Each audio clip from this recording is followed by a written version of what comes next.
ये आदमी अचानक अपने कान के अंदर कुछ हिलते हुए महसूस करता है। जैसे ही जैक ने यह देखा, उसने एक चाकू से अपनी ही उंगली काट ली और उसे सीधे इस आदमी के कान में डाल दिया। अगले ही पल एक छोटा सांप बाहर निकल आया, लेकिन जैक ने उसे मारा नहीं। उसने उसे सीधे नदी में फेंक दिया, क्योंकि जैक एक बात जानता था, अगर तुम किसी छोटे सांप को मारोगे तो बड़ा वाला हमेशा बदला लेने के लिए आएगा। सच ये था कि जैक एक पेशेवर सांप पकड़ने वाला था और इस बार वर्षा वन में आने का उसका असली मकसद एक पौराणिक विशाल अजगर को पकड़ना था। लोगों का कहना था कि वह सांप $1 अरब का है। उस विशाल अजगर को बाहर निकालने के लिए जैक ने क्रूरता से चालक दल के एक सदस्य की हत्या कर दी। यह भयानक दृश्य देखकर सब डर गए, लेकिन किसी में भी जवाबी हमला करने की हिम्मत नहीं थी। मजबूरी में वे जैक के पीछे वर्षा वन में और गहरे चले गए। जल्द ही जैक ने पेड़ों पर चिपचिपा स्लाइम देखा। हर कोई तुरंत समझ गया कि यह विशाल अजगर द्वारा छोड़ा गया था, जिसका मतलब था कि वह करीब था, ज्यादा दूर नहीं। जैक को लाल सांप की खाल मिली। उसका उत्साह बढ़ गया, लेकिन अचानक चालक दल के एक सदस्य की चीख सुनाई दी। कुछ लकड़ी के तख्तों के नीचे उसने दर्जनों छोटे सांप देखे।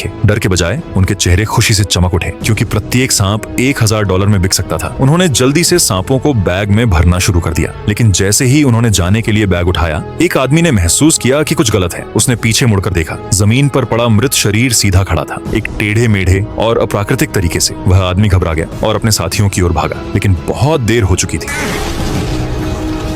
उसी समय चालक दल का एक और सदस्य सांपों का बैग लेकर नाव की ओर जा रहा था। एक विशाल पेड़ के पास उसने अचानक उसे देख लिया। एक विशाल सांप, ऐसा लग रहा था कि उसके पेट के अंदर इंसान का आकार है। विशाल सांप ने उसे सीधे घूर कर देखा। डर के मारे वह आदमी भागने की कोशिश करने लगा, लेकिन इससे पहले कि कुछ हो पाता, जैक शोर सुनकर वहां पहुंच गया। उसने तुरंत गोली नहीं चलाई, बल्कि छिपकर इंतजार किया, क्योंकि जैक जानता था कि एक अजगर केवल खाते समय ही अपनी सुरक्षा कम करता है। सब कुछ तैयार था। वही अभी ट्रिगर खींचने ही वाला था, जब पास के बंदरों ने जोर जोर से चिल्लाना शुरू कर दिया। डरकर विशाल अजगर तुरंत भाग गया और जैक अपना मौका चूक गया। पार्ट 2 के लिए कमेंट करें।